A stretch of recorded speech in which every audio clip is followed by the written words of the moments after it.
Historiquement vôtre.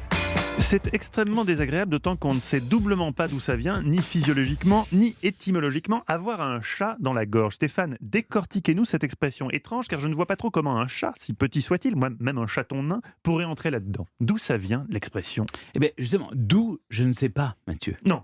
Mais quand ? Ah. Ça, je sais. À la fin du XIe siècle, le mot maton désigne du lait caillé, mais aussi le lait qui ne serait plus que des grumeaux. Au début du XIXe siècle, le sens de maton évolue. Cela désigne un amas de laine, de poils, qui peut obstruer des orifices. Une expression naît alors, avoir un maton dans la gorge. Au fil des années, le maton est devenu matou, qui est ensuite devenu chat. La formule est finalement devenue avoir un chat dans la gorge. Et dans les pays étrangers, alors, est-ce qu'on a aussi un chat dans la gorge ou ça n'a rien à voir ? Eh bien, très étrangement, nos amis anglais, qui nous appellent les froggies, disent « to have a frog in one's throat », avoir une grenouille dans la gorge. Quant au Portugal, on dit « ressembler à un chat étouffé ». Comment on dit ça, David ?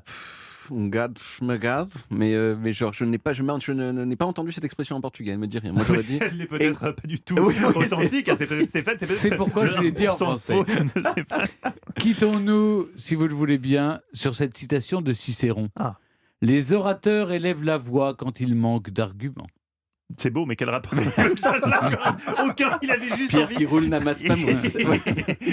Il avait juste envie de citer Cicéron pour se la péter. Bien joué, Stéphane. Proverbe chinois aussi, ce sont les tonneaux vides qui font le plus de bruit. Mais je les préfère pleins. Vous peut-être, mais vous comprenez le modération. sens.